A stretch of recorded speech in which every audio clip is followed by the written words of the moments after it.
विचारांची स्पष्टता आणि ठाशीवता म्हणजे नेमकेपणाची ठाशीवता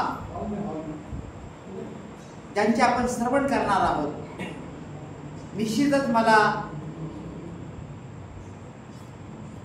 मी कोणत्याही मोठ्या मनुष्याच्या समोर कधी प्रशंसा करणारा व्यक्ती नाही.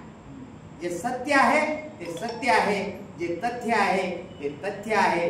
सत्य आणि तथ्य नाकारून चालत नाही, कारण सत्य आणि तथ्य जर नाकारलं तर मनुष्य मात्राची प्रगती होत नाही, असा माझा विश्वास आहे. आणि म्हणून मी आदरणीय विचारवंत फुले शाहू आंबेडकरी विचारधारेला अर्थात मानवतावादाचा पुरस्कार करून मानवतावाद रुजवण्याचं जे काम करतायत ते आदरणीय R.G. सैयद साहब, इनको मैं गुजारिश करूंगा कि वो अपने ख्यालात रखें और हमें विचार सुनने का मौका दें. R.G. सैयद साहब. आयुष्मान संग्राम. सर आप यहाँ पर आ सकते क्या? यहाँ पर मतलब ये सब आ जाएगा कैमरे में. सही, सब लोगों ने वही बात की. प्लीज़, जिसका बर्थडे है वो भी रहेगा साथ में, सुन रहा है. जी बहुत बहुत शुक्रिया आपका, आपने हमारी बात को मान लिया.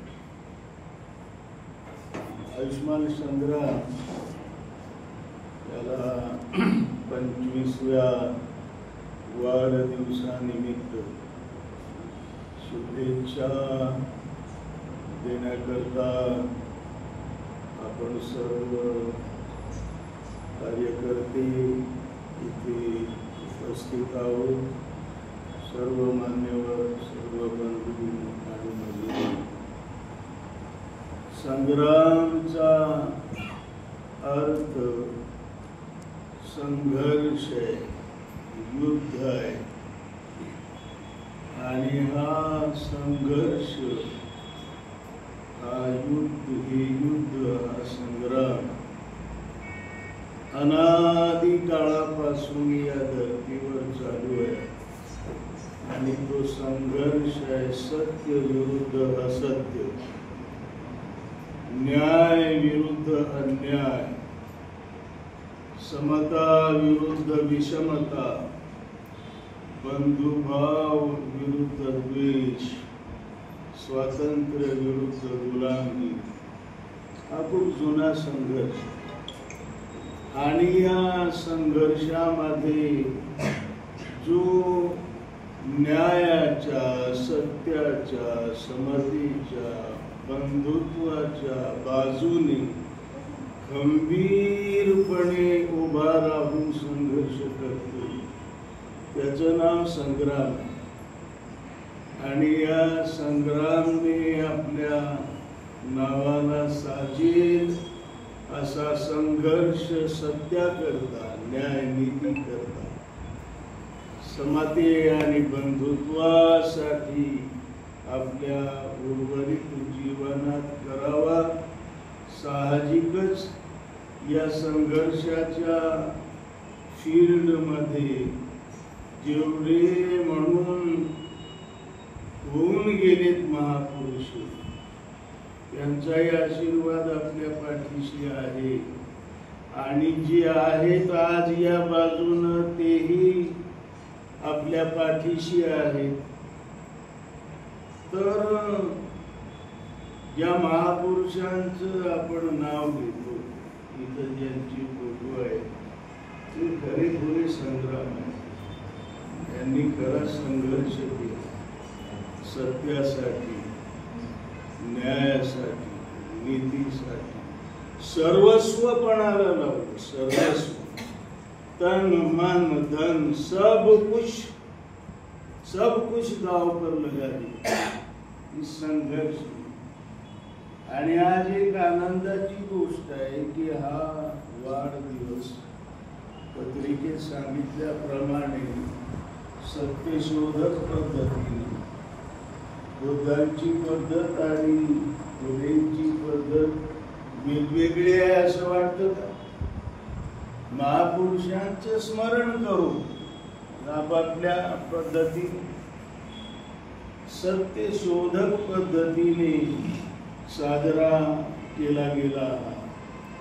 खरं तर एक अपेक्षा व्यक्त केली आता आपल्या अगोदरच्या पाहुण्यांनी की अशा प्रकारे वाढदिवस साजरे व्हावे. तर वाढदिवसाची प्रथा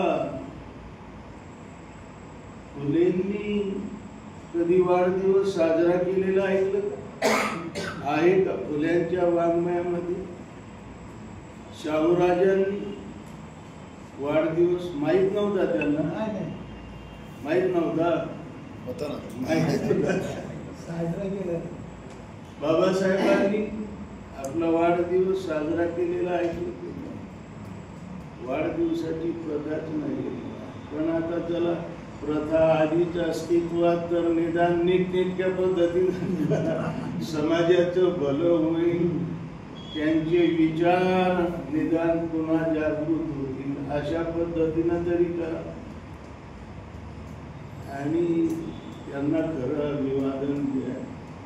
आता इथं अभिवादन केलं खूप चांगलं वाटतं. चंद्रकांत भाऊंनी पण, संग्रामने पण हे अभिवादन तर आपल्या सगळ्यांना माहिती. आपण एकदा मूर्ती, एकदा प्रतिमे पुढे झुकलो ना म्हणजे कार्यकर्त्याऐवजी भक्त बनतो. आणि भक्तांची काहीच कमी नाही या जगात. भक्त पैगंबरांची खूप आहे, खूप आहे. कोट्यवधी भक्त आहेत, अब्जावधी म्हटलं तरी चालेल.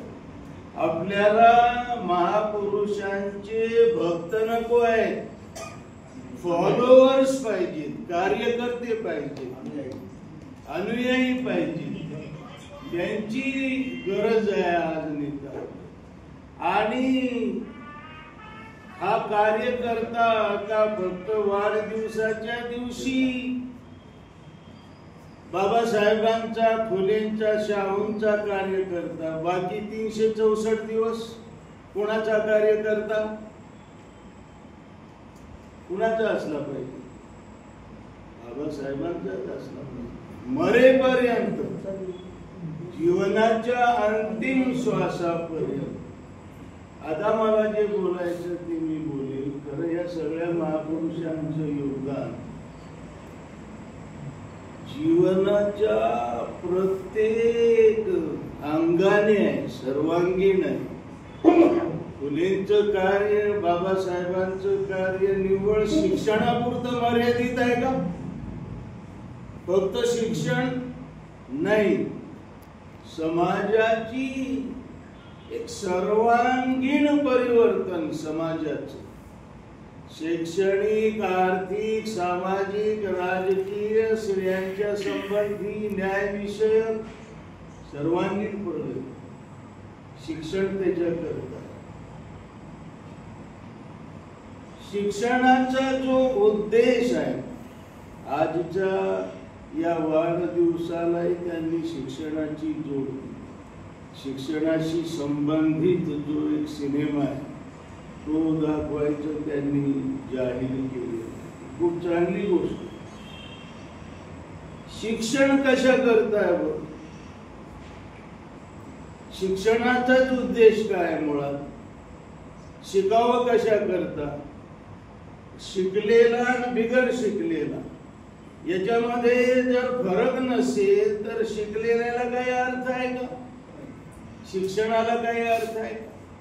खरं पैगंबरांची जी डिक्शनरी आहे त्याच्यामध्ये शिकलेल्याला आलिम म्हटले आणि जो बिगर शिकलेला आहे त्याला जाहिल म्हटलेला आहे. हा आलिम, हा जाहिल. म्हणजे हा अज्ञानी आहे, अडाणी आहे, त्याला काही कळत नाही कारण शिकला नाही. आणि हा शहाणा आहे, हा ज्ञानी आहे, त्याला कळतं.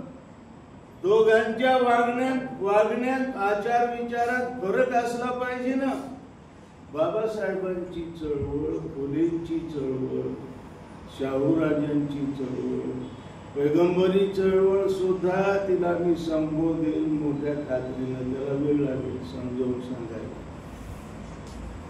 एवढे शिकलेले असताना या भारतामध्ये, या महाराष्ट्रामध्ये शिकलेले बहुजन कमी आहेत का?